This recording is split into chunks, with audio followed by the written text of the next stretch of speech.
우리 올해 마지막 주일 예배인데요. 오늘 함께 슬라이드 보시면서 말씀 준비한 것 나누도록 하겠습니다.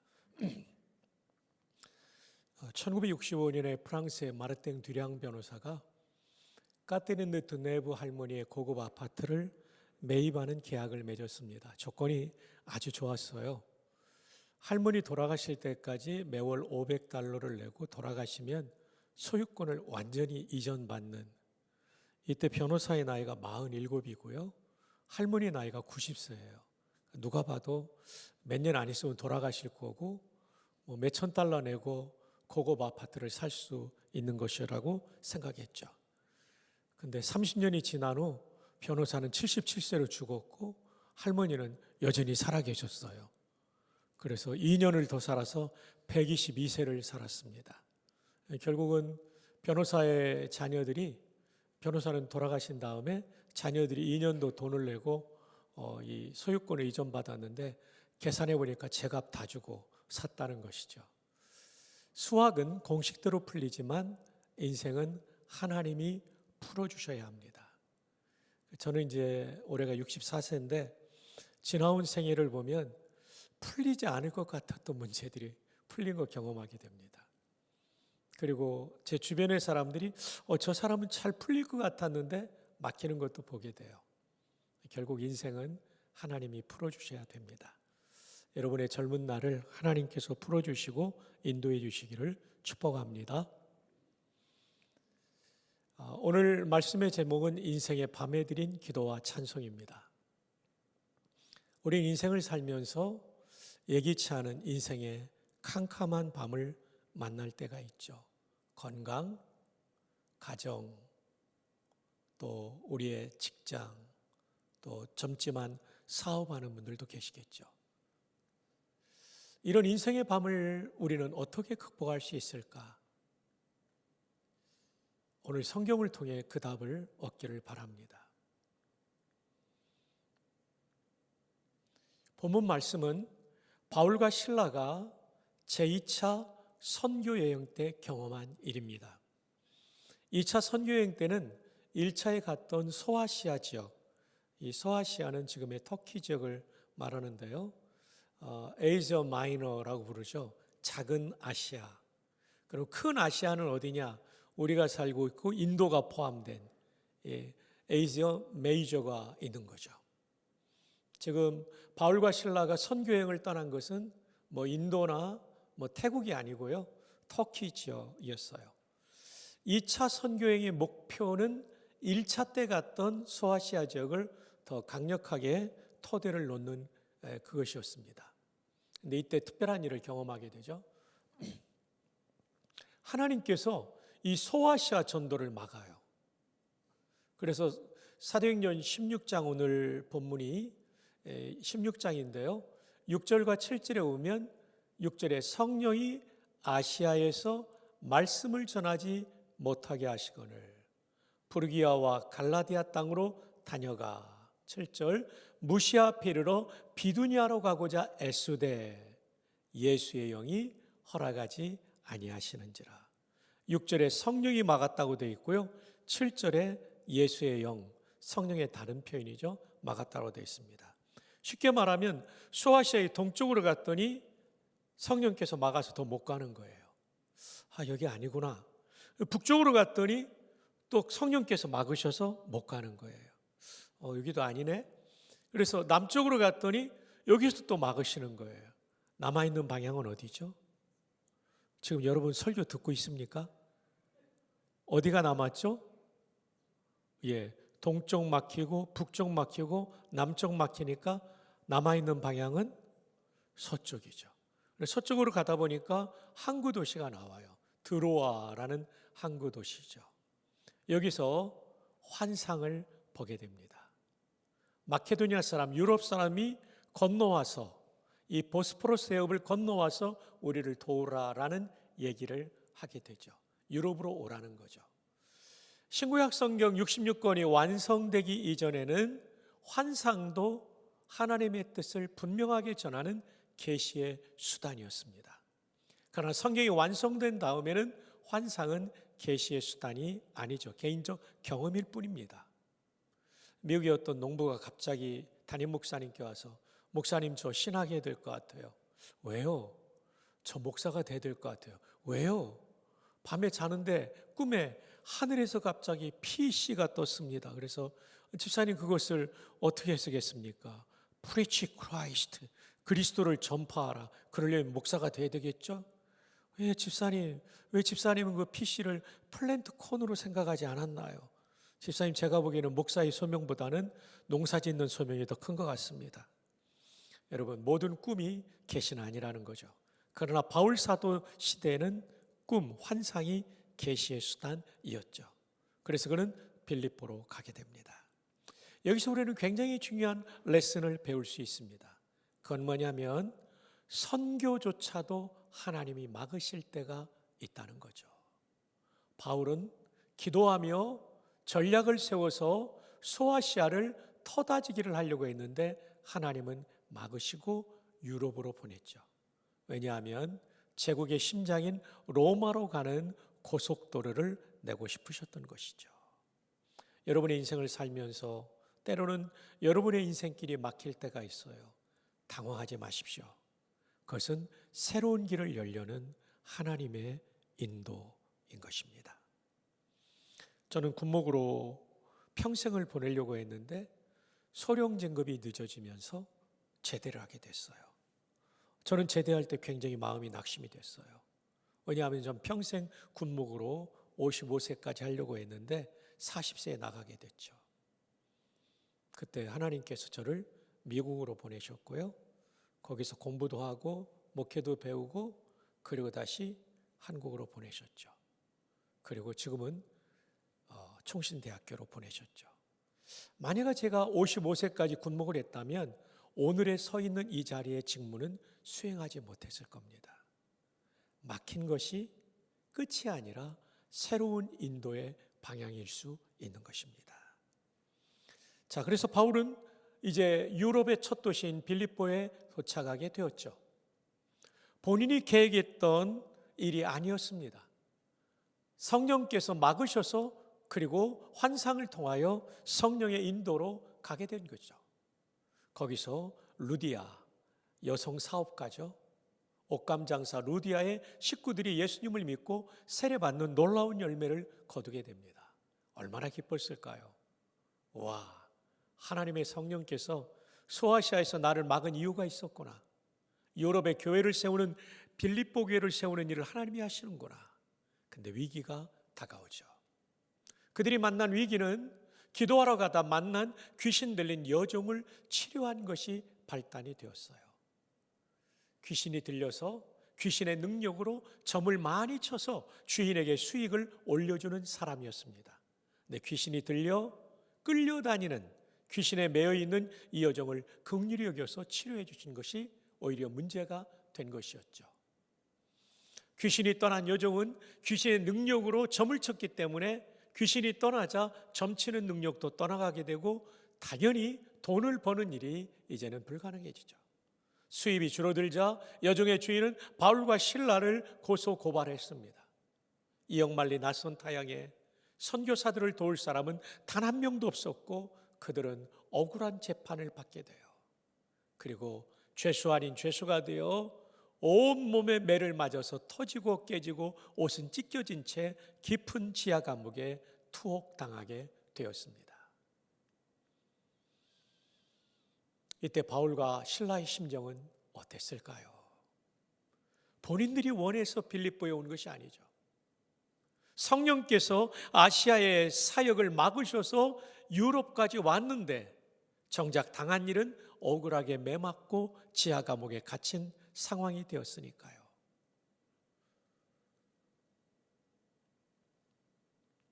그리고 귀신 들려 인생을 낭비하는 여성을 긍휼히 여겨 치료해 준 것 때문에 지금 문제가 일어난 것입니다. 그런데 그들에게 돌아온 것은 억울하게 매맞고 투옥된 바로 그것이었습니다. 그들은 하나님을 원망하기에 딱 좋은 위치에 있었어요. 하나님, 제가 빌립보 오려고 해서 왔나요? 하나님이 보내서 왔잖아요. 하나님, 저 기도하러 가다가 그 귀신 들린 여종, 점치는 여종 불쌍해서 치료해줬는데 그것 때문에 제가 이런 억울한 일을 당하네요. 하나님, 왜 그러세요? 하나님을 원망하기에 딱 좋은 위치에 있었죠. 그런데 놀라운 것은 그들의 입에서 원망 대신 기도가 흘러나오고 탄식 대신 찬송이 흘러나오고 있었다는 것이죠. 원망해야 마땅한데 원망하지 않고 기도와 찬송을 하고 있다는 것입니다. 도대체 이들은 어떻게 이 시련 중에서도 기도하며 감사 찬송을 부를 수가 있었을까요? 이것은 정말 이 본문을 관찰하는 중요한 질문인데 그 비밀이 오늘 본문에 소개되어 있습니다. 첫 번째 포인트입니다. 인생의 밤을 만나면 누구나 갈등할 수 있습니다. 왜냐하면 우리 모두는 연약한 인생이기 때문에 시련, 즉 인생의 밤을 만나면 어찌할 바를 알지 못하죠. 왜 이랬을까? 무엇 때문일까? 고민하며 갈등할 수 있는 것이죠. 그러면서 하나님의 사랑을 의심하기도 하고 마음의 평안이 깨지기도 하죠. 본문의 바울과 실라도 그랬던 것으로 보입니다. 왜냐하면 매맞고 투옥된 시간과 기도가 시작된 시간에 인터벌이 있기 때문입니다.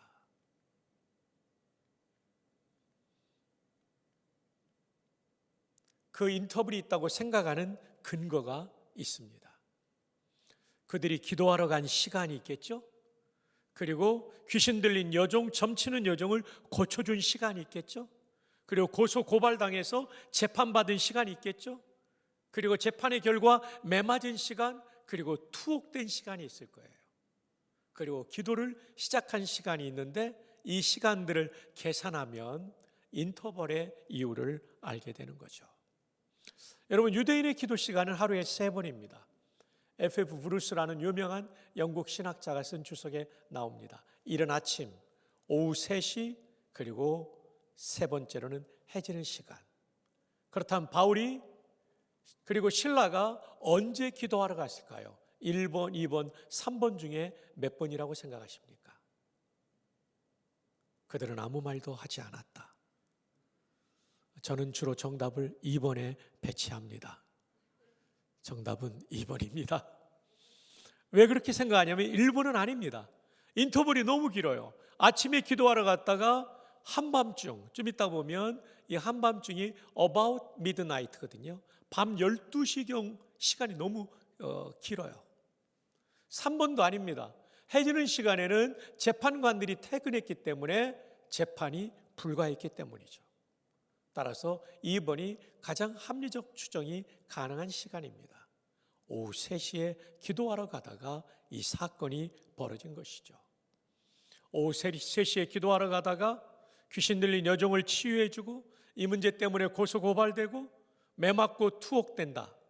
그래서 기도하러 가는 시간과 투옥까지의 시간을 약 한 2시간으로 잡는다면 오후 5시경에 투옥되었을 가능성이 매우 높습니다. 그렇다면 기도는 언제 시작되었을까요? 25절에 보면 한밤중에 바울과 실라가 기도하고, 이 한밤중은 NASB 성경에 보면 about midnight, 밤 12시경. 그러니까 인터벌은 얼마가 됩니까? 5시부터 밤 12시까지니까 약 7시간의 인터벌이 있었던 것으로 보여집니다. 그렇다면 왜 이런 인터벌이 생겼을까요? 갑작스럽게 당한 봉변으로 억울한 마음도 들었을 거고, 너무나 마음에 불편해서 즉각적인 감사가 쉽지 않았을 것입니다. 그렇습니다. 누구나 갑작스러운 고난 앞에 즉각적인 감사는 사실 쉽지 않습니다.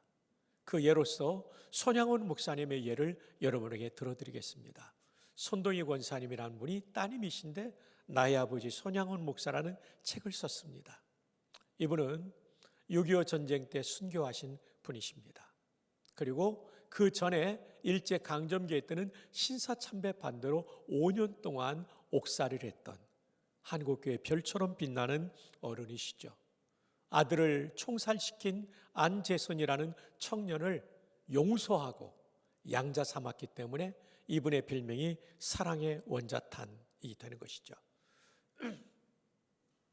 그 위대한 손양원 목사님께서도 여순 사건 때 두 아들의 순교 앞에 즉각적으로 9가지 감사를 한 것이 아닙니다. 공산주의 학생이 이 두 아들을 총살시켰거든요. 자, 이 책에 보면 이렇게 그 상황을 소개하고 있습니다. 신사참배 거부로 당한 지난 5년여 동안의 혹독한 감옥 생활도 강철 같은 신앙심으로 꿋꿋하게 버텨온 아버지였지만 한꺼번에 두 아들을 잃고 나자 그 충격을 이겨낼 수 없는 듯 비통한 모습을 감추지 못했다. 손 목사님이 처음부터 감사의 기도 9가지를 올린 게 아닙니다. 그 충격이 얼마나 컸는지 비통한 모습을 감추지 못했습니다. 근데 마침 손양원 목사님이 목회하시던 여수 애양원교회 나병 환자들, 한센 환자들이 모여 사는 그 마을에 있는 교회예요. 대부분이 나병 환자예요. 이 애양원교회 부흥회를 인도하던 손 목사님의 절친인 이인재 목사님, 이 이인재 목사님도 손 목사님과 함께 신사참배 반대로 5년여 정도의 투옥된 그 경험이 있는 분이시죠. 해방이 되면서 이분들이 석방되었기 때문에 다행이지, 그렇지 않았다면 우리 주기철 목사님과 박관준 장로님처럼 이분들도 순교했을 뿐입니다. 이인재 목사님이 이 두 아들이 순교당했을 때 마침 애양원교회 부흥회를 인도하고 계셨어요. 그리고 넋을 잃고 있는 친구인 손양원 목사님을 이렇게 깨우칩니다. 손 목사, 정신 차리시오. 우리는 과거의 감옥에서 순교하기를 원했지만 하나님께서 우리의 순교를 허락하지 않았어. 오늘 젊고 아름다운 두 아들을 순교의 제물로 바친 것이 그리도 아깝소. 이것은 슬퍼할 일이 아니요, 더 좋은 천국에 갔으니 오히려 기뻐할 일이요. 여러분, 요즘 이런 말 잘못하면 사람들은 욕할 거예요. 근데 여러분, 정말 이 한국교회 보석같이 귀한 목사님들은요, 이런 신앙의 기계가 있었습니다. 이 땅도 좋지만 저 천국이 훨씬 더 좋은 것을 알기 때문에 사랑하는 아들들이 천국에 간 것 기뻐할 일이라고 깨우치는 거죠. 추록 성도들이라고 말하는 신사참배 반대로 옥살이를 했던 목사님과 장로님, 성도님들은요, 한결같이 이런 천국에 대한 분명한 확신과 소망이 있었던 분들이죠. 손동희 권사는 이 순간을 이렇게 증언합니다. 이 말을 듣는 순간 아버지의 세계는 바뀌었다. 마음속에 한 줄기 빛이 비치는 것을 느꼈다고 한다. 영감처럼 떠오른 감사의 마음이 어둡기만 하던 아버지의 가슴속을 환하게 밝힌 것이다. 아버지는 더 이상 아들을 잃은 슬픔으로 정신이 나간 평범한 아버지가 아니었다. 두 아들을 순교의 제물로 기쁘게 바친 당당하고 강건한 아버지였다. 이때 아버지는 펜을 들어 9가지 감사의 제목을 써내려갔다. 참 여러분, 귀한 거죠. 친구가 어찌할 바를 모를 때 그를 신앙적으로 깨우쳤던 이인재 목사님의 충고가 우리가 오늘 기억하고 있는 손양원 목사님의 그 멋진 신앙의 모습을 일으켜 세운 것이죠. 손 목사님이 두 아들 장례식에 답사로 읽은 9가지 감사가 이때 써진 겁니다. 이인재 목사님의 강력한 충고 다음에 마음속에 한 줄기 빛을 느끼고, 맞아, 내 두 아들을 지금은 만져볼 수 없고 끌어안아 볼 수는 없겠지만 그러나 이 아들들이 더 좋은 천국에 갔다는 믿음을 가지고 그는 9가지 감사의 제목을 써내려갔는데, 여러분이 아시지만 한 번 더 소개해 드립니다. 나 같은 죄인의 혈통에서 순교의 자녀들이 나오게 하셨으니 감사. 허다한 성도 중 내게 이 보배들을 맡겨주셨으니 감사. 삼남 삼녀 중 장남과 차남을 바치게 된 복을 감사. 놀라운 감사죠. 한 아들의 순교도 귀하다 하거늘 두 아들이 순교해서 감사. 놀라운 감사죠. 예수 믿다가 누워 죽는 것도 복이지만 전도하다가 총살 순교를 당했으니 감사. 미국 유학 가려던 내 아들 미국보다 더 좋은 천국 갔으니 감사. 나의 사랑하는 두 아들 총살한 원수 아들 삼게 하시니 감사. 두 아들의 순교로 무수한 천국의 아들이 생길 것 믿어지니 감사. 이 역경 중 8가지 감사와 하나님 사랑을 찾는 기쁜 믿음을 주시니 감사. 정말 위대한 감사이죠. 우리가 한 해를 보내면서 힘들고 어려운 일도 많이 있겠지만 이와 같은 9가지 감사가 가능했다면 우리도 어떤 상황에서도 감사할 수 있는 줄로 믿습니다. 그런데 중요한 것은 위대한 감사의 고백도 즉각 나온 것이 아니라는 것이죠. 갈등의 단계를 딛고 일어서는 시간이 그 위대한 손양원 목사님에게도 걸렸다는 것입니다. 바울에게도 그런 시간이 필요했던 것이죠. 그것이 투옥된 오후 5시에서 기도가 시작된 밤 12시까지 7시간의 인터벌이 바로 이 갈등의 단계라고 생각됩니다. 주 안에 사랑하는 청년 여러분, 오늘 여러분도 인생의 밤 갑작스러운 고난을 만나 하나님의 사랑을 의심하고 갈등하고 있지는 않습니까? 그 갈등을 이상하게 여기지 마십시오. 우리는 연약한 인생입니다. 중요한 것은 이 갈등을 이기고 승리하는 것인 줄로 믿습니다. 그럼 어떻게 승리할 수 있을까요? 두 번째, 인생의 밤에 갈등을 넘어 기도가 시작되면 승리가 시작됩니다. 기도가 시작되면 승리가 시작됩니다. 스펄전 목사님의 유명한 말이 있죠. Whenever God determines to do a great things, 하나님께서 위대한 일을 결심을 하려고 결심하실 때마다 He set first His people to pray, 그의 백성들을 먼저 기도의 자리에 두신다.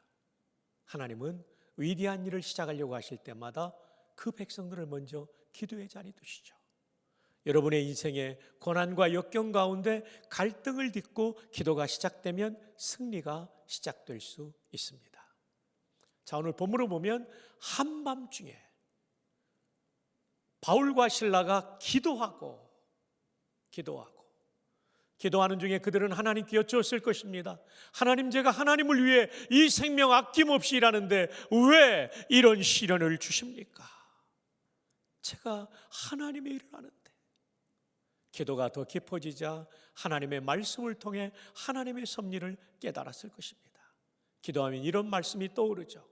참새 2마리가 한 아사리온에 팔리지 않느냐? 그러나 너희 아버지께서 허락하지 아니하시면 그 하나도 땅에 떨어지지 아니하리라.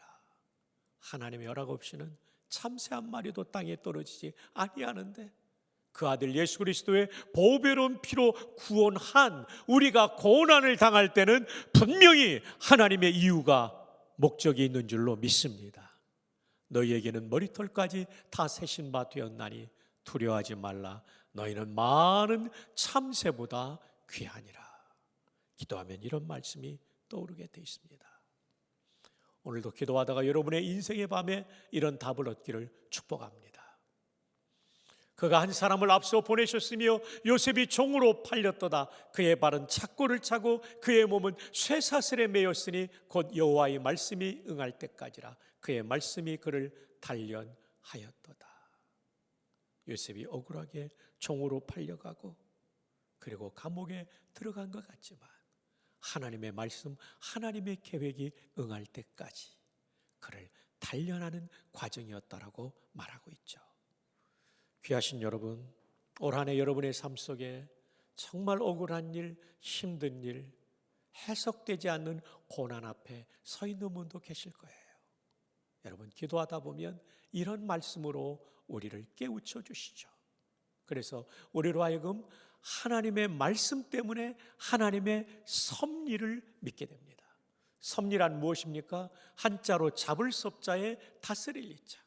우리가 던져진 존재 같지만 그렇지 않습니다. 고난의 한복판에서도 하나님께서 두 손으로 우리를 꽉 잡고 인도하시는 줄로 믿습니다. 그리고 영어의 프라비던스 섭리는 프로와 비데오의 합성어죠. 우리 눈에는 앞이 보이잖아요. 캄캄하고 안개가 자욱하게 끼어 있어서 미래가 보이지 않지만 하나님은 우리 앞을 보시는 전능한 시선으로 우리의 손을 붙잡고 인도해 주신다는 믿음이 섭리적 신앙입니다. 이것은 기도할 때 우리 마음에 부어주시는 은혜입니다. 상황은 바뀐 것이 하나도 없습니다. 그런데 기도하다 보면 하나님께서 내 생애를 붙잡고 인도하신다는 믿음이 있어서 소망을 가지게 되는 거죠. 이 찬송처럼 마음 괴롭고 아파서 낙심될 때 내가 기도하면 내게 소망을 주셨으며 내가 영광의 주님을 바라보니 기도하면서 영광의 주님을 바라보니 앞길이 환하게 보이도다. 할렐루야. 여러분의 기도의 삶 속에 이런 섭리적 믿음이 깨달아지는 은혜가 있기를 축복합니다. 이렇게 기도하다가 하나님의 섭리가 믿어지면 반드시 다음 단계로 나아갑니다. 마지막 세 번째입니다. 인생의 밤에 기도하면서 얻은 섭리적 믿음으로 찬송하면 분명 승리하는 승리가 완성되게 됩니다. 자, 16장 25절 다 함께 한번 읽어주실까요? 시작. 한밤중에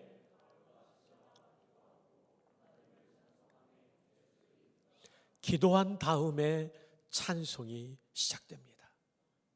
갈등하면서 이제 기도의 자리에 나아가 기도하면서 기도가 더 깊어지고 더 깊어지니까 그래, 우리가 당하는 고난은 의미 없는 고난이 아니야.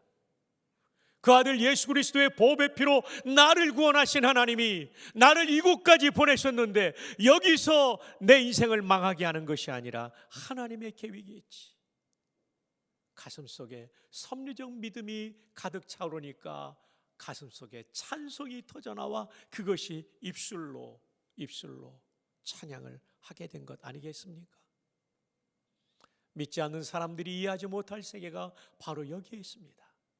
그것은 고난 중에 부르는 찬송이요, 시련의 비바람을 맞으며 부르는 찬송입니다.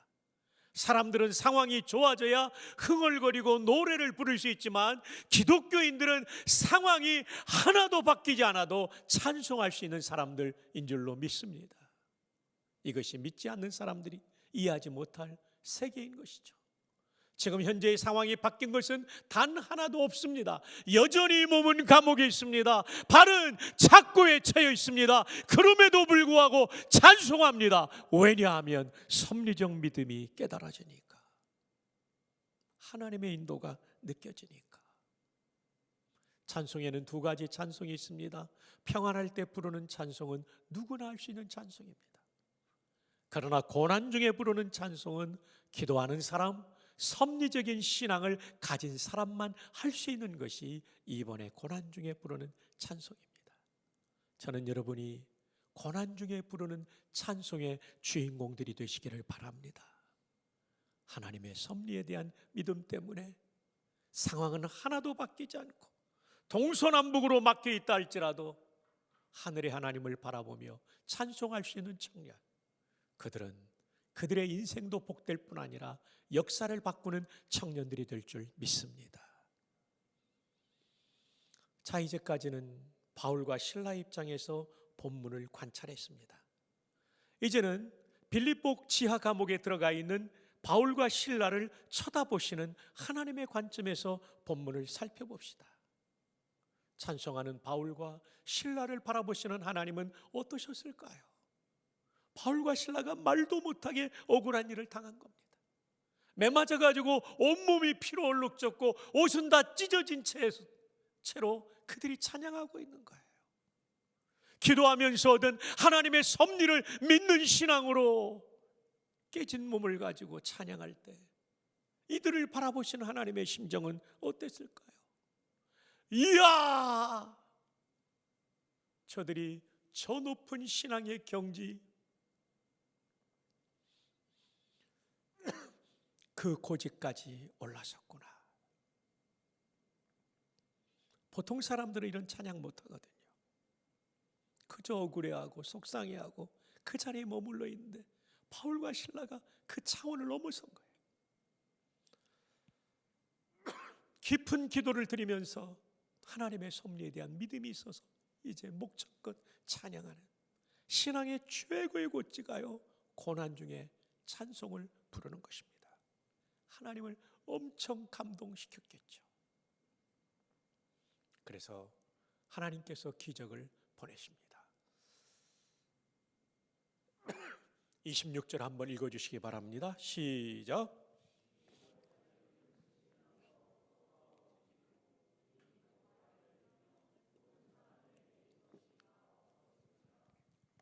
먼저는 초자연적인 기적입니다.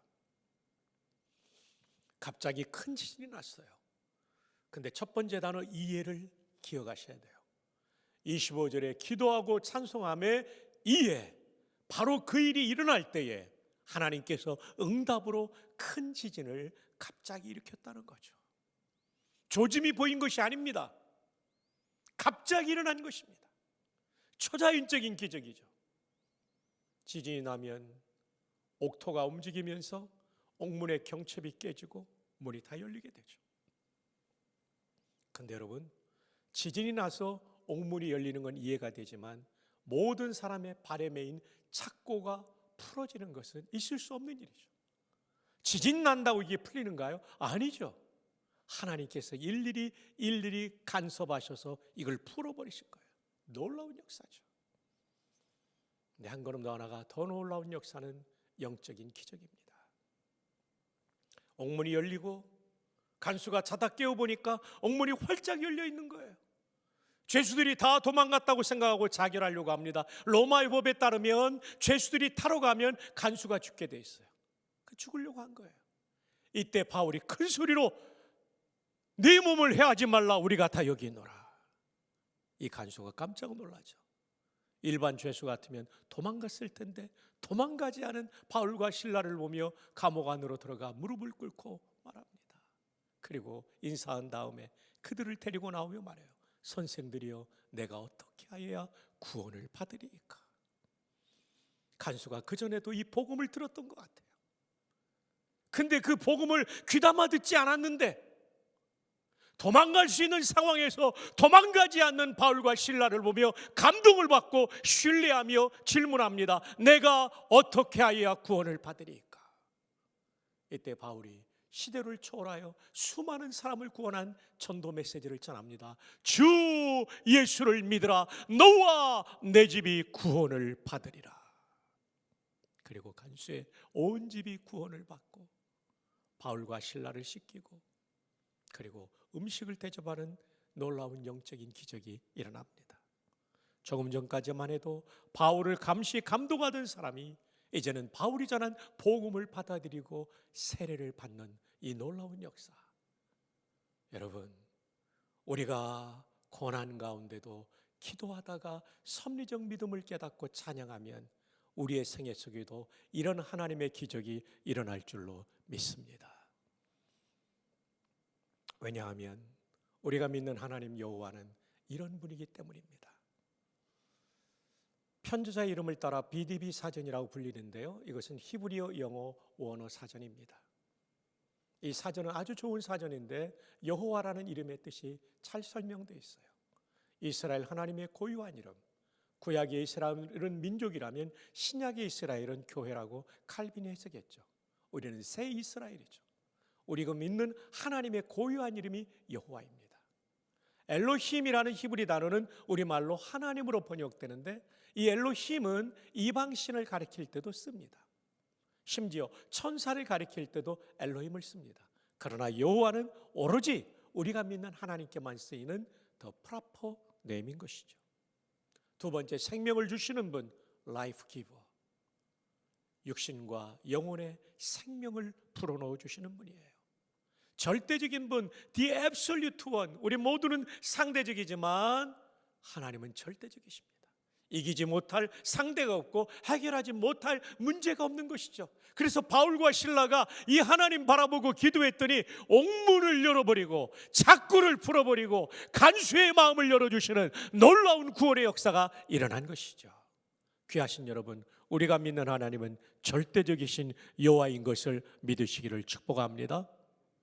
영원히 사시는 분, ever living 하나님, 자존하시는 분, I am who I am. 저는 의존자예요. 하나님 없이 못 살아요. 제 아내의 도움이 필요해요. 제 비서의 도움이 필요하고 부총장의 도움이 필요하고 교무처장의 도움이 필요하고 총무처장의 도움이 필요해야 제 직무를 수행할 수 있어요. 그런 하나님은 홀로 천지만물을 만드시는 분이에요. 이 여호와 하나님께 기도하면 하나님의 놀라운 역사가, 이 여호와 하나님을 높이며 찬양하면 하나님의 놀라운 역사가 우리 생애 속에 찾아올 줄 믿습니다. 믿으시면 아멘. 인생의 밤, 개인의 시련의 상황 속에 기도하면 이런 일이 일어납니다. 1975년 미국 LA 지역 파사디나에서 선교사님들이 모여 사는 몬로비아라는 작은 마을에 한국 선교사로 일생을 보낸 해럴드 보켈 선교사님의 장례식이 있었습니다. 미국 선교사님들, 영국 선교사님들도 마찬가지지만 호주 선교사님들도 마찬가지지만 우리나라에 오셨던 선교사님들은 한국 이름들을 갖고 계셨죠. 해럴드 보켈 선교사님의 한국 이름은 옥호열 선교사님입니다. 1929년부터 이분은 경북지방을 중심으로 안동 이런 데서 선교했던 분이에요. 한국 전쟁이 나던 1950년쯤에는 이미 한국어를 유창하게 구사하는 분이었어요. 전쟁이 나자 그분은 미군 군목으로 이제 참전하게 돼요. 한국인들을 돕기 위해서. 경력이 있었기 때문에 대령으로 임관되어서 그는 거제도 포로 수용소에서 군정 참모로 일하면서 복음을 전했어요. 포로들을 진정성 있게 사랑했기 때문에 아까 우리 자매님이 눈물을 흘리며 찬양하고 그분들 생각하니까 마음에 그 아픔이 있잖아요. 그런 마음으로 진정성 있게 사역을 했기 때문에 이분의 별명은 포로들의 아버지였습니다. 바로 이분입니다. 해럴드 보켈 선교사님, 그 당시에는 군목님이었죠. 오코열 군목님. 여러분, 저는 이 사진을 볼 때마다 감동을 받아요. 저기 나오는 사람 중에 찬양할 때 한 명도 눈 감고 있거나 한 명도 딴 생각하고 노래를 찬양을 안 부르는 사람이 없어요. 다 목사님을 비롯해 다 힘있게 찬양하고 있어요. 와, 정말 감동적인 장면입니다. 제가 군에서 예배 드릴 때 보면 가끔은 졸고 자는 학생이 아니라 병사들도 있었거든요. 용사들도. 근데 저기는 정말 예배가 살아있어요. 이분의 사역을 통하여 무려 4만 5천 명이 세례를 받았습니다. 그리고 131명의 포로가 목사가 되었어요. 신학대학 총장도 나왔어요. 7천 명의 성도를 목양하는 목사님도 나왔어요. 근데 어느 날 이분이 밤에 우리 군목들은 보초병들을 위로하기 위해서 초소들을 방문하는 시간이 있어요. 병사들이 제일 힘든 시간이 새벽 2시 이런 때 주로 가죠. 제일 잠이 쏟아지는 시간에 돌게 됩니다. 커피와 간식을 준비해서. 오코열 군목님도 포로 수용소 안에 있는 그 경계 초소들을 도우는데 초소에서 초소를 이동하는 그 중간에 화장실이 있었어요. 이 화장실에서 한 포로가, 인민군 포로가 기도하는데 너무나 애절한 기도였어요. 하나님 아버지, 이놈이 죽일 놈입니다. 이놈이 죽일 놈입니다. 용서해 주세요. 그리고 제 하나를 꼭 도와주세요. 기도가 너무나 애절해서 오코엘 선교사님이 기다리고 있었어요. 다음 초소로 이동하지 않고 나오는 포로의 손을 꼭 잡아주면서 형제 나 알지요? 이 수용소 군목입니다. 내가 지나가면서 우연히 형제의 기도를 듣게 되는데 너무나 애절해서 내가 도와줘야 될 일이 있는가 아닐까 생각해서 기다리고 있었어요. 뭘 좀 도와드릴까요? 커피를 따라주면서 얘기를 하는데 그 포로가 그럽니다. 목사님, 도와주실 건 없고요. 저는 목사님 말씀을 통해 은혜를 많이 받고 있습니다. 대신 제 가슴 속에 맺혀 있는 한많은 저의 이야기를 좀 들어주십시오. 해보세요. 이때 그 포로가 말합니다. 목사님, 저는 지금은 기독교인이 되었지만 저 이북에 있을 때는 예수님을 구주로 믿지 않았습니다. 근데 제 아내는 너무나도 독실한 기독교인이었습니다. 저는 기독교가 제사를 반대하고 여러 가지 마음에 들지 않는 서양 종교라고 생각해서 아내가 교회 갔다 오면 그렇게 마음이 불편할 수가 없었습니다. 예배를 다녀오는 아내를 마구 때리는 남편이었습니다. 그런데 제 아내는 다른 말은 다 들어도 예수 믿지 말라는 말만큼은 듣지 않았습니다.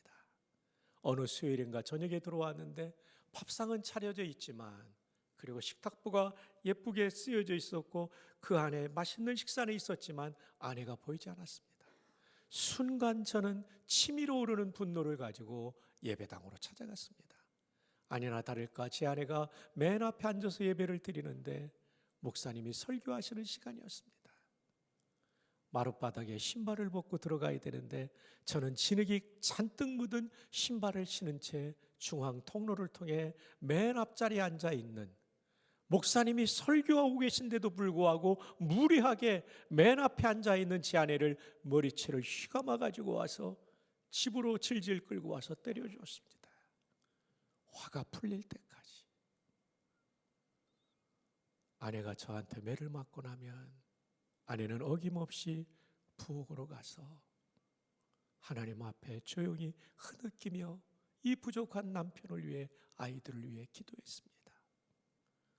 기도가 마칠 무렵 제 아내는 찬송을 불렀지요. 저는 그 소리가 듣기 싫어서 다시 부엌으로 달려가 아내를 사정없이 때렸습니다. 그래도 제 아내는 예수 믿지 말라는 말은 듣지 않았습니다. 다른 말은 다 들어도 예수 믿지 말라는 말은 듣지 않았습니다. 그렇게 갈등을 하다가 전쟁이 났고 저는 전쟁터에 징집되어 최전선에 배치되었습니다. 한창을 전투하는데 미군의 포위가 되었고 그만 우리는 포로가 되고 말았습니다. 우리를 신문하는 미군 장교가 일렬 종대로 우리를 세워놓고 한 명씩 가슴에 십자가를 그리고 노래를 부르라고 하는데 저 사람들 예수 믿는 사람들이니까 열 십자는 예수의 십자가를 가리키고 노래는 찬송가를 가리키겠구나. 한 번도 교회 가서 예배 드린 적이 없는 나, 아내를 데리러 간 적밖에 없는 내가 어떻게 찬송을 할 수 있을까? 그런데 어느덧 제 순서가 되었습니다. 가슴에 열 십자는 그릴 수 있었죠. 그리는데 갑자기 하나님께서 제 아내가 매맞으면서 부르던 찬송이 생각나게 하셨습니다. 나를 살려주시는가 보다. 그래서 찬송을 했죠. 내 주를 가까이 하게 함은 십자가 짐 같은 고생이나. 거기까지 불렀는데 다음 가사가 생각나지 않았습니다. 멜로디는 알겠는데 이제는 끝이다 라고 생각하고 있는데 하나님이 어떤 마음을 주셨냐면 네가 영어를 못하는 거나 미군이 한국말을 못하는 게 똑같지, 가사를 지어서 부르면 어떠냐, 이런 마음을 주셔서 이렇게 지어서 불렀습니다. 가사는 모르나 살고는 싶으니 하나님 아버지 도우소서. 목사님, 제가 그래서 살았습니다. 그러니 제가 나쁜 놈이죠. 제 아내를 위해 기도해 주세요. 사랑하는 젊은이 여러분, 우리가 그분의 이름을 알지 못하지만 이름 모를 이민군의 아내가 시련의 비바람을 맞으면서 드렸던 기도와 찬송은 남편의 육신의 생명과 영원한 생명을 살린 줄로 믿습니다. 오늘 우리의 인생 속에도 고난과 시련의 한복판에 서 있을 때 눈물로 기도하고 찬송하면 하나님께서 우리의 생애를, 우리의 앞날을 환하게 열어주실 줄로 믿습니다. 이 은혜가 우리의 삶 속에 깃들기를 주님의 이름으로 축복합니다. 기도하겠습니다. 한 해를 보내며 베푸신 은혜에 감사를 드립니다. 하지만 해결되지 않은 문제, 해석되지 않는 아픔들이 우리들에게 있을 수 있습니다. 그 형제 자매들의 마음을 어루만져 주시고 오늘 말씀처럼 고난과 시련 앞에 기도하다가 섭리적 믿음을 깨닫고 나아가 하나님께 찬송을 드리다가 하나님께서 베풀어 주시는 위대한 승리를 경험하는 우리 모두가 되게 하여 주옵소서. 예수님의 이름으로 기도합니다. 아멘.